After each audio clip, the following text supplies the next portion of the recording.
Ben here and welcome back to another video. In today's video we're at the Middleton Railway to see the launch of Sir Berkeley. However, currently Brooks number 1 is running around our train at Middleton Park Station.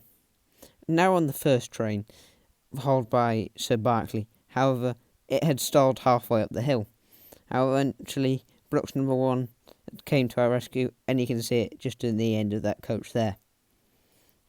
Eventually we were off, having Brooks number 1 at the rear and Sir Berkeley having stalled on its first trip up the line after 30 years of being out of service.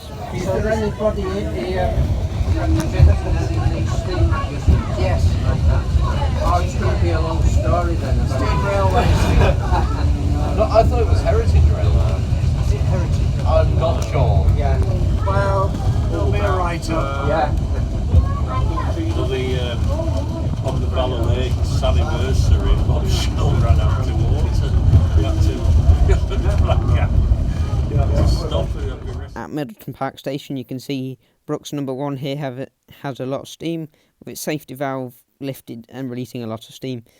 I believe this is a Hunslet 16-inch saddle tank and it looks quite nice. I enjoyed the green livery.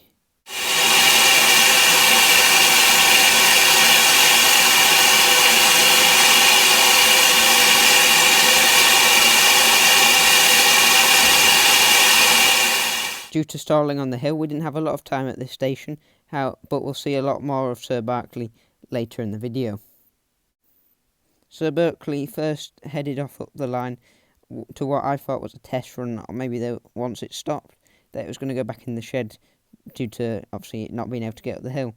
However, it was because it and Brooks number 1 were running around the train so they could double head up the hill. Well, you can see the line goes uphill quite steeply from here. Yeah. Quite a gradient, isn't it? Mm.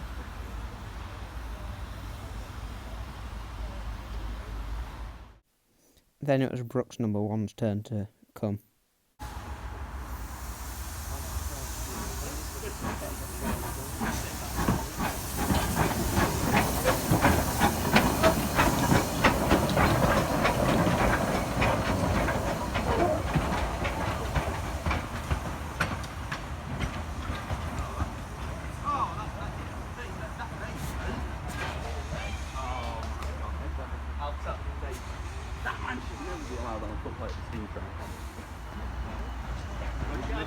You're looking very pretty. No.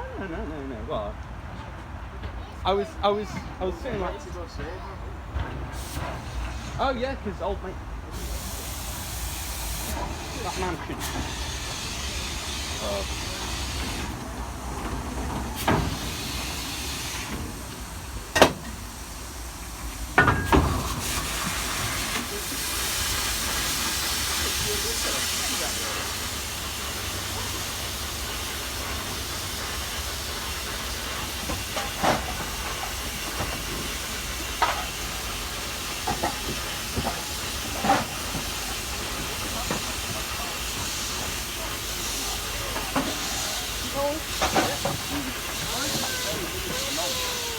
Here it goes.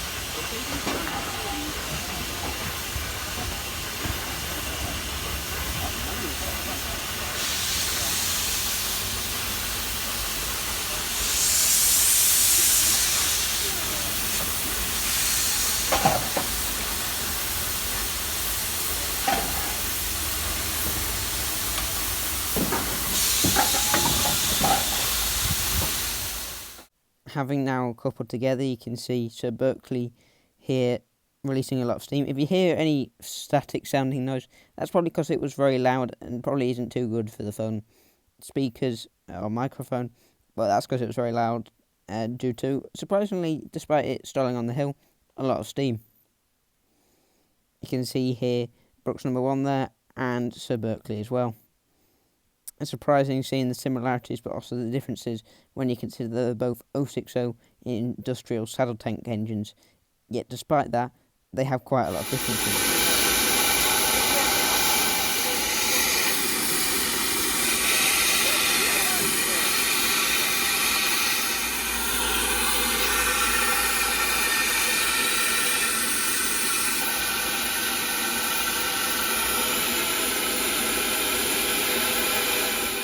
Double heading Sir Berkeley and Brooks number 1 headed off up the line.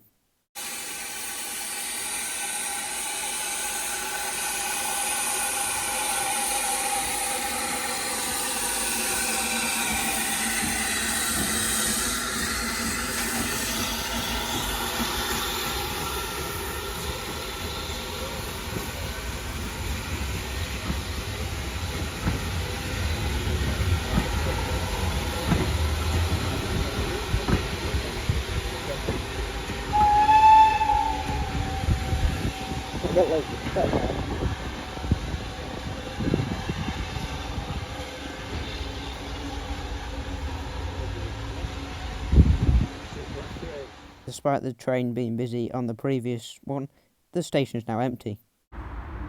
Where's everyone gone? You can see the various bits of equipment that the Middleton Railway has lying around in the sidings here. Cranes there. Cranes, also another crane there. It's good they've got a lot of sheds rather than having a lot of rusty stuff stood outside. Oh, here's something.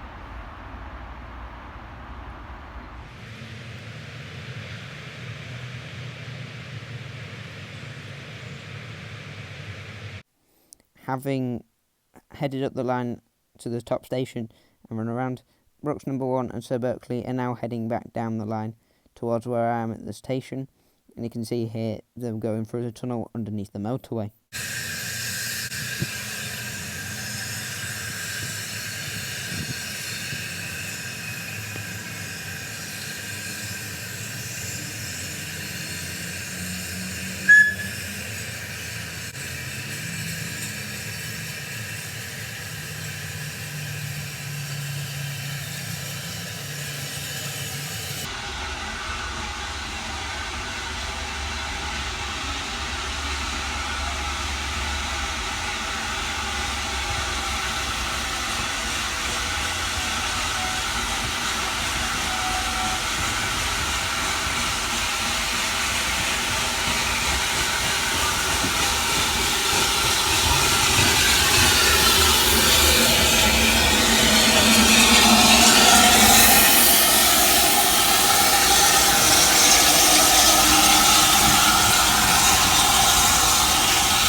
Stood on the balcony of the rear coach, it gave a good view of Sir Berkeley running round the train. Yeah, I see what you mean.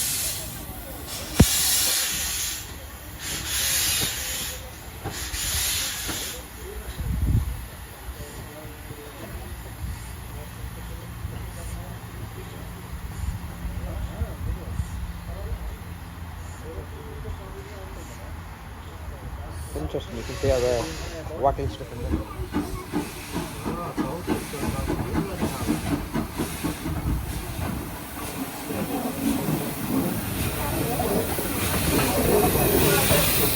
Also, the same place, it gave a good view of more of the Middleton Railway's rolling stock, including an engine under a tarpaulin and various wagons, and also the entrance to their museum. You can see here now the time lapse of the engine going up the line, and if it seems a bit wobbly, or you can see my thumb, that's simply because I was scared of dropping the phone out on to the tracks. But I still think it gives a decent view of the line. Despite it being a rather short line, I still like this railway, as it has a lot of interesting different locos. Here you can see Brooks number 1 and Sir Berkeley running around the train in one go here at the Park station.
Vintage Carriages Trust headboard that Sir Berkeley is wearing is due to the fact that I believe they funded a fair amount of the overhaul and also own, I believe, the engine.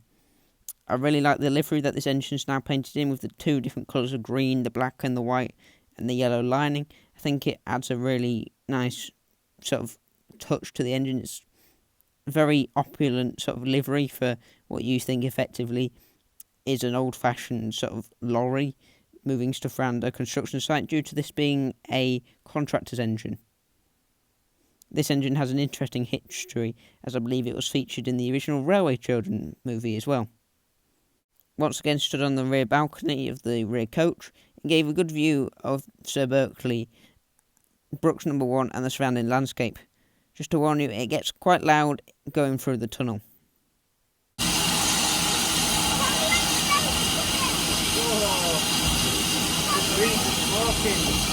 Really good for you.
could do dirt, like, if they could only do 30 on that line. But, they better show along at 70 if they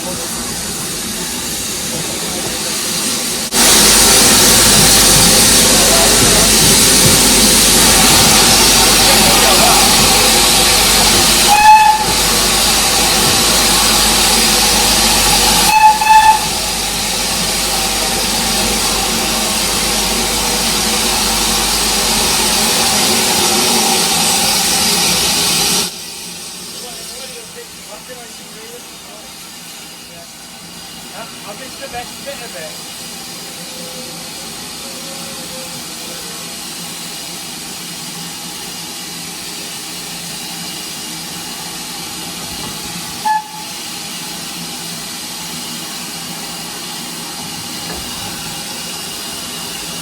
Never seen that before.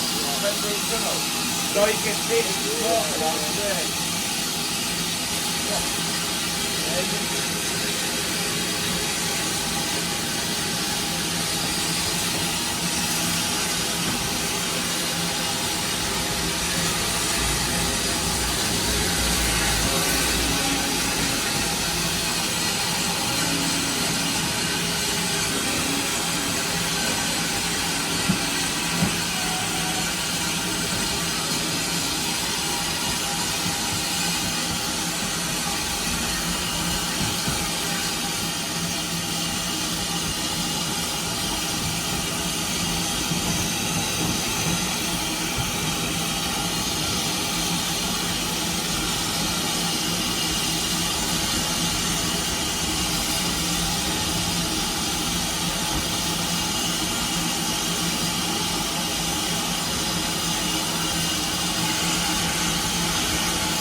Now we're back at the station, it's time to look round the museum full of a lot of interesting industrial engines that they have here at the Middleton Railway. Not an engine but an LMS 20-ton brake van, but I like the lettering on the side. Another engine I like is this Manchester Ship Canal side tank in an interesting grey livery, and it also has interesting slow sidle tanks. Here we stood on a platform. Here you can see their foreign engine, which I believe is from Denmark, and it's quite interesting. And it's interesting how they have their flag on the chimney of the engine as well. It's a bit different to the ones here, such as, I've forgotten the name of that one, but Henry de Lacy II. You can see me there in the reflection of the saddle tank. It's showing how clean it is, to be honest. And I think these engines look similar. I believe that's because they're built by the same engine, but these are also different engines. I like how they let you climb onto the sort of footplates, and the different sort of linkages. I can't pull that back. I did try, but not particularly hard because it's not mine and I don't want to break it. But nothing moved at all. Even giving it a slight squeeze didn't do anything. And you can see here once again the Danish engine. This here is the 16-ton coal wagon, a common design especially for the HAA merry-go-round coal hopper wagons. You can also see here Carol, which is similar to Mary, I believe, but not completely the same as it says on the board. It's a little smaller and a little different. And I also believe on that shelf over there is the large-scale rocket engine that I think Hornby made. It looks similar to that, at least, anyway. I like these early diesel shunters, especially in these sort of strange green liveries, and also how they have sort of a chimney on the top, kind of to look like a steam engine, but also because it's just to add extra weight due to the gearbox being in the front.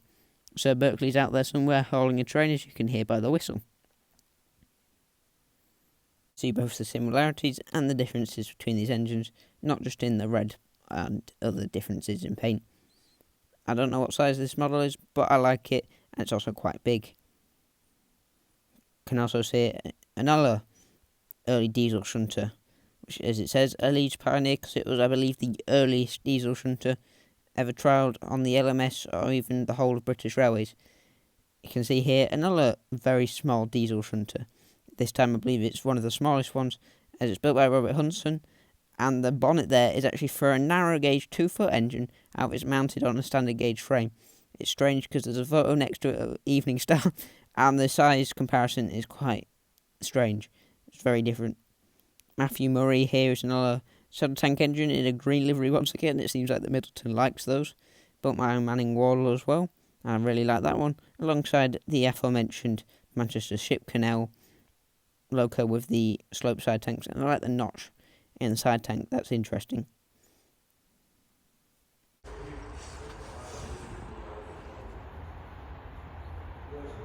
No, it's not around 1510.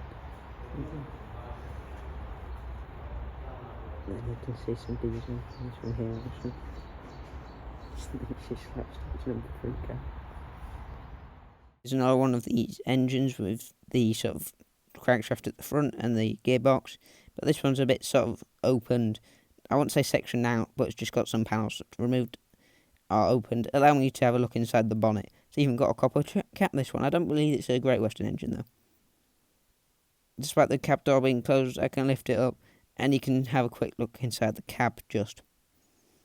Also here is a funny mining engine. It's at this angle because it can go up to a 1 in 4 gradient because it's got a rack and pinion system. And also here it's a funny looking Robert Hudson loco because it's got a very strange cab. And you think it would be strange to paint a mining loco white, but that's because it's easy to see them. You can see here all the engines in the museum, and it's nice how they're all undercover, or at least most of them. And it's nice to see them all being in nice condition.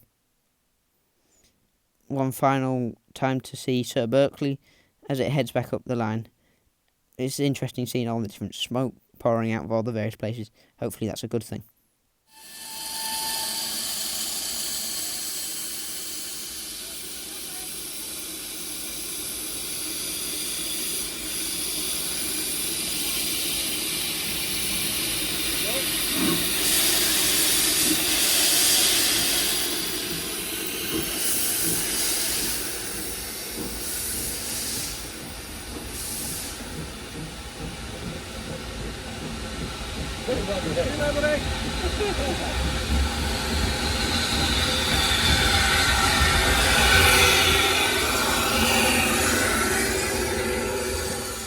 Thank you for watching this video by me. Please like and subscribe and leave a comment down below with some video ideas of the.